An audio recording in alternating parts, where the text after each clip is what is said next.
place where I used to live. It's a mistake.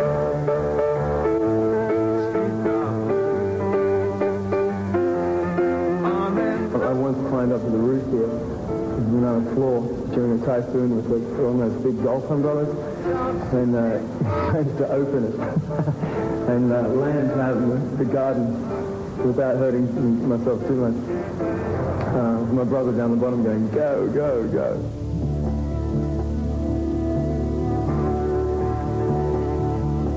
I went to King George V High School with first and second form.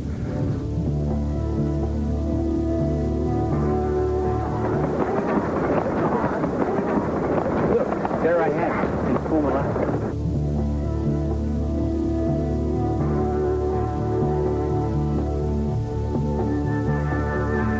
It's a strange thing to walk back through the halls of, when you're a child and all those experiences. It was very nostalgic. I do remember one teacher, and I can say this, but I think he had a bit of a drinking problem. And I remember it was a music teacher. And I wasn't here then, okay? Yeah, I wasn't here. Hello. Hello, Michael. Going to do your report, I think, yeah? Yeah, that's right. Interest, yeah? Oh, dear. Your interests at that time were acting, athletics, Right. stamp collecting. Stamp collecting. I had a bit of a problem with the photograph, I must admit. Yeah. Rather immature, but very pleasant. No.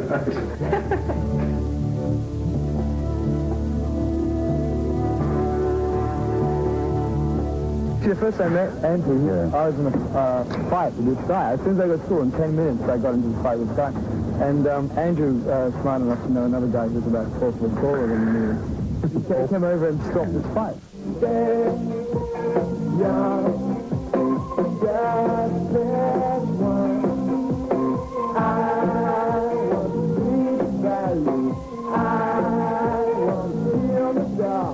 rest of it lies in pubs and where there's no equipment, nothing. It's really rough, and the main thing you got to watch out for is beer glass. So it's going out of very rough circumstance. You never carried the gear after shows, and we'd all have to lug it out, and Michael would be busy over, talking to people and that sort of thing. And I nearly tossed him out once. I understand. I don't see you clear it back. Changes on demand.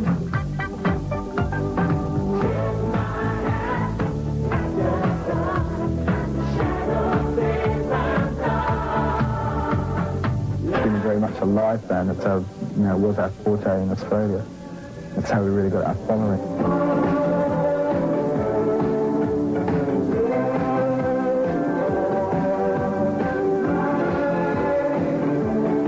We started as a gang of mates and then called it In Excess. Public transit, photos waiting, blood and glass, 3 points of rain, carpet lining, seats reclining. The world just moves on talking, shut it, brothers, just keep walking.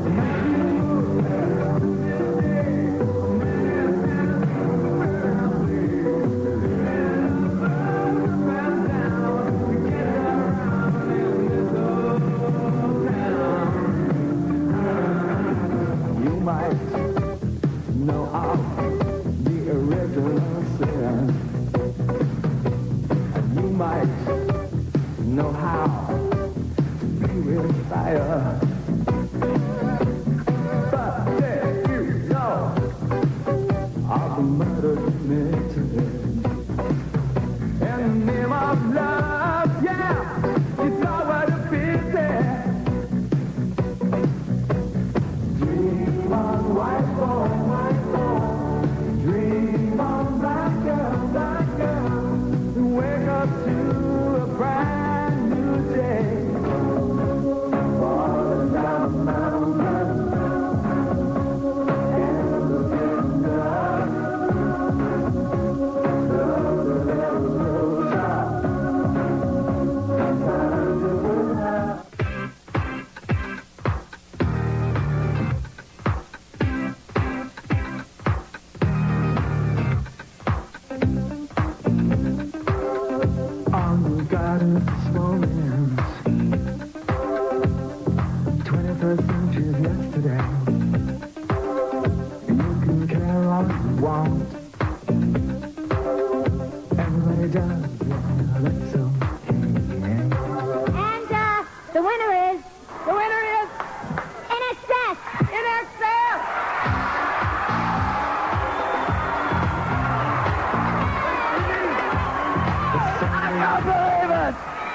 Nothing political, just support animal and human rights. And hello, Mum.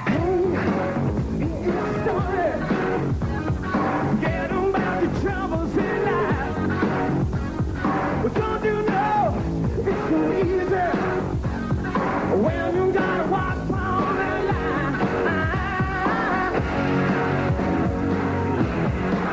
That's why you need it.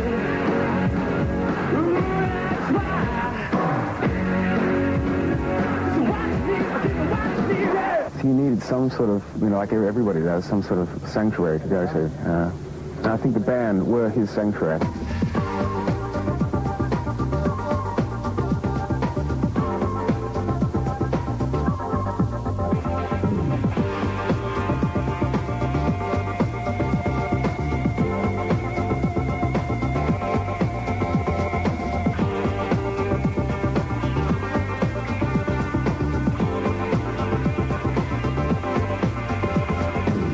Few of us left. We sort of came out of that weird generation of, you know, born between punk and disco, and it's pretty tenacious who are left. The, you know, R.E.M.'s, U2's, Depeche Mode's, you know, but it's not many. I don't know. I think all those bands, and we know them all, and I've met them all, and we all are kind of people that, I don't know, we're made of that sort of stuff or something, you know. We basically are friends, and we, you know, it sounds trite, you know, but it's the way it works.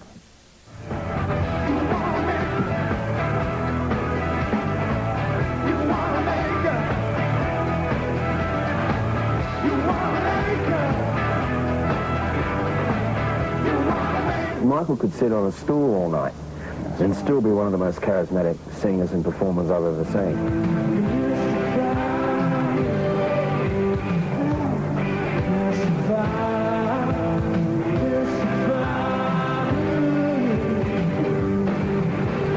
You had to really have it together, sort of, that's cool, that's okay, he's just about to sort of blow that thing up over there, that's okay.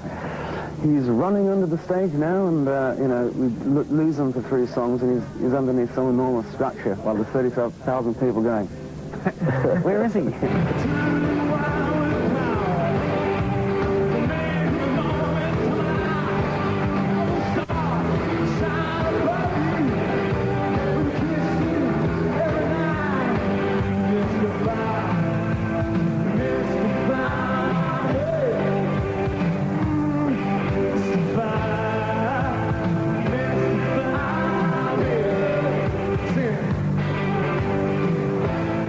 Have the greatest eyesight in the world, and the fact was he was actually performing to the first 15 rows, and it was, so every show was quite intimate to him. Right. But there was one particular night where he got contact lenses, and he went out there and he went, just stood there going, there's 25,000 people.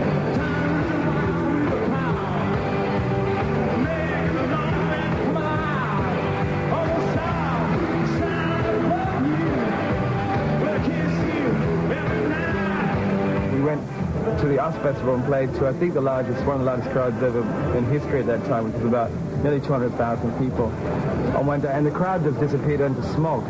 It was in Orange County, and and it all becomes surreal. It becomes very strange. So what are they seeing out there? We will probably look like we were in smog as well. I don't know.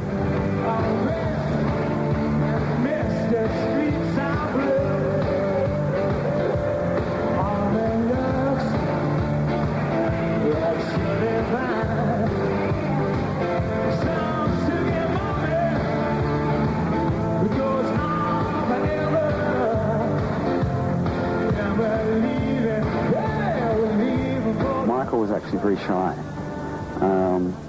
and too many times that was taken as him being sort of aloof or arrogant in a way.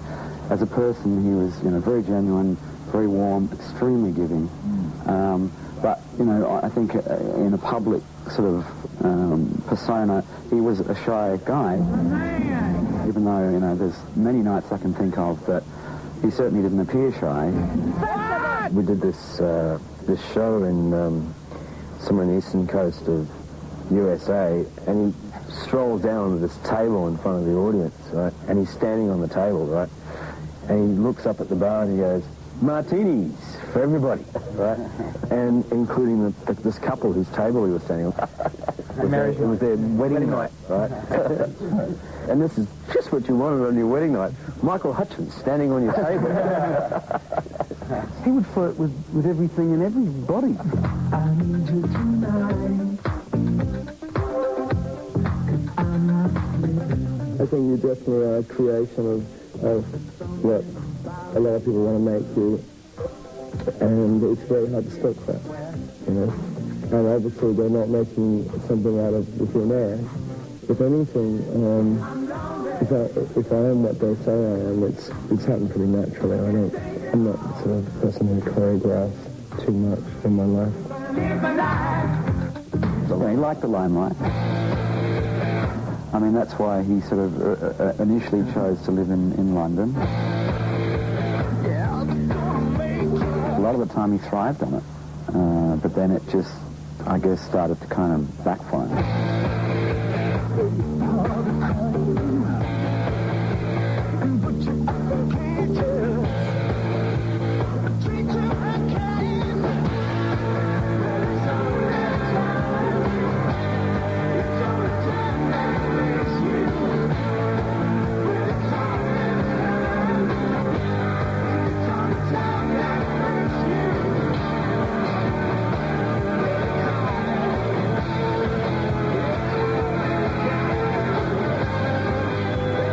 He was always happiest with the idea of becoming, if you like, he wanted to be more indie.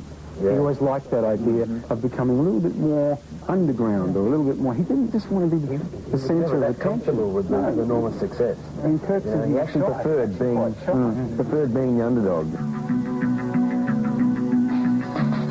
I've never liked places where rock and roll kind of is to live in. Like, I've never lived in New York, and until recently I started living in London, but I always liked that, being away from the madness of what being in music means. But living here during a lot of success was a great leveler, because no one knows really, no one really cares, and you're very anonymous on the street. When I was a kid here, it was much quieter and a couple million less people. Change is what it's all about. Constant, daily, move on, quickly. It's fantastic around here. It's all kinds of interesting people. And I found this apartment and thought, this is great. I had a little bit of a view of the city. Lived up there for about 4 or 5 years. Had a great time. And I lived with Michael for about 6 years in Hong Kong. 7 years in Hong Kong. And I think I shared probably one of the rarest moments anyone ever shared with him without being involved with a woman or anything like that. Just a couple of guys hanging out. Had some really good time too. Great kick here. But here comes a woman with a look in her eye. She's raised on leather, flesh on the mind. Words are weapons, sharpen the knives. Makes you wonder how the other half died. Devil inside, every single one of us. The devil inside. They haunt the streets outside. She said, stay with me, beautiful girl.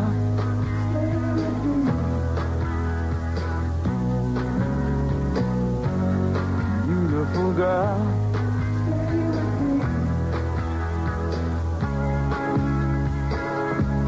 You wanna go home? Michael didn't really have much of a private life.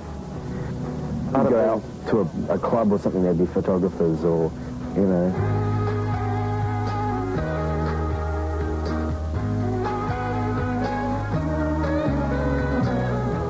I think it'd make your life a misery if you're doing everything because people are watching. I mean, you've got to be honest with yourself, you know. There's no reason to be a hypocrite. You know, a lot of people are out there saying they do stuff and doing the opposite. I think, and that is, there's a lot of people in the music business who paint the portrait of themselves as being dangerous, you know, who live life to the max, living on the edge type personalities that dress in a dangerous fashion and all this sort of stuff. But they're all actors. He was real. I am not alone.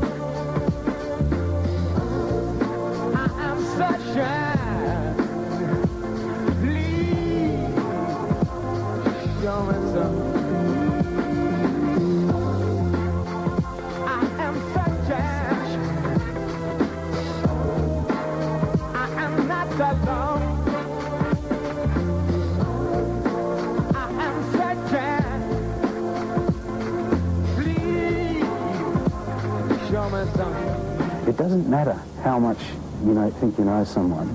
There's always what you see, and there's what you don't see with somebody.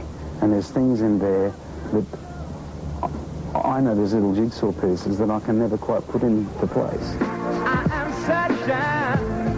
Oh, please. And when he finally actually settled down, it was just really, really, really nice to see him actually really relaxed.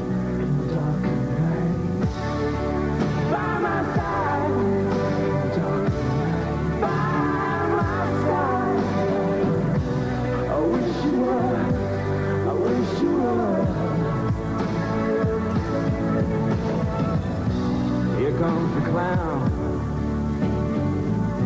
His face is a wall. No window, no at all. I think there just comes a point where you suddenly, certain gangs or defenses that you have, or whatever they may be, the characters that you kind of take on in these sort of situations fall away. And you just have two people and they're honest and they just say what they want to say to each other.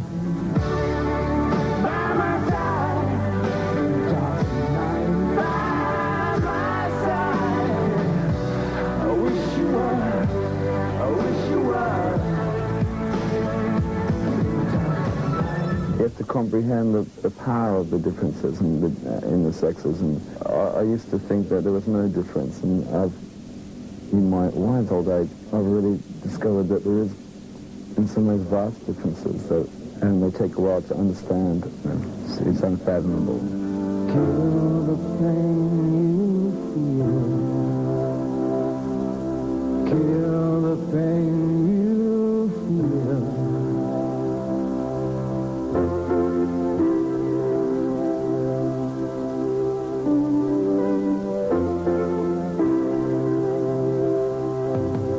Much tougher to go to the pizza hut with 3 kids and their friends than it is to go down to the pub and get through a pub brawl. So it's, you got to be a real man.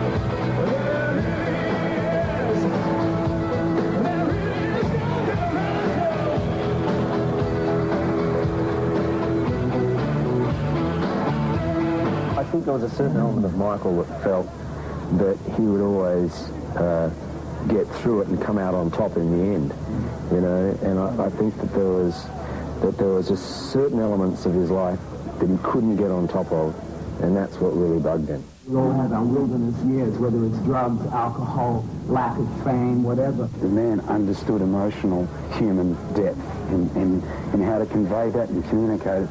What astounded me with him was that a lot of people would get a pencil and paper and they would write out how they feel, and then they'd go back with the eraser and they'd write out, I don't think so. The amazing thing with him, it used to shock me sometimes, he'd write a set of lyrics and he'd never go back. It just came out exactly like his thoughts. The thing was, what you saw was really exactly what he was thinking. I find it very hard to talk about lyrics or what I'm trying to say in lyrics, because the work that goes into them is really all I want to say. The way I sing them and how they're written at the time is really how I want to communicate that. They're basically sort of moral songs, they're songs about, being good to each other, taking care of each other. They're love songs that are not in the sense of, they're not trite, they're very passionate.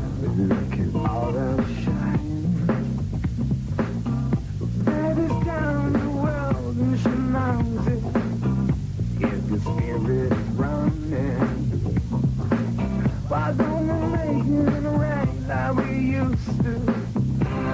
We run, we hide, we wait, want the good life. Oh, sure, you're right. This ain't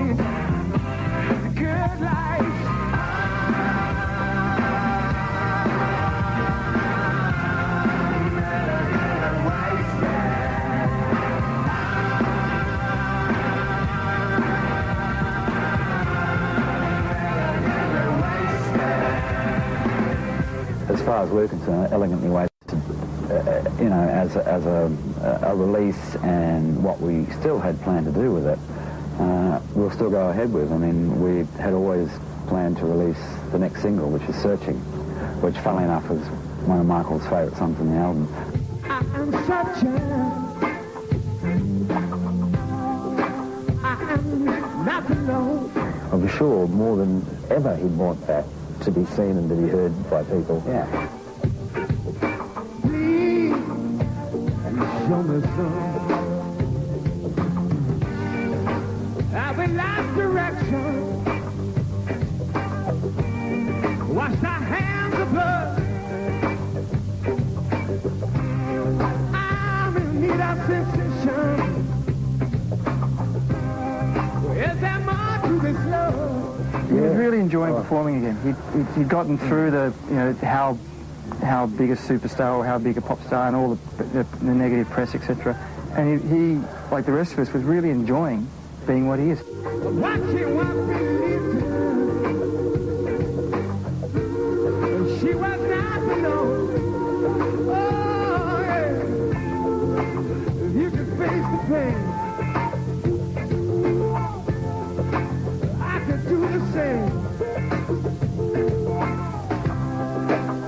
It won't be clear tomorrow, but would it start? But would it start again? He was real. Like, he really did. It doesn't matter whether we were being a band or not. He was always doing something extraordinary. He just really enjoyed life. He really enjoyed living life.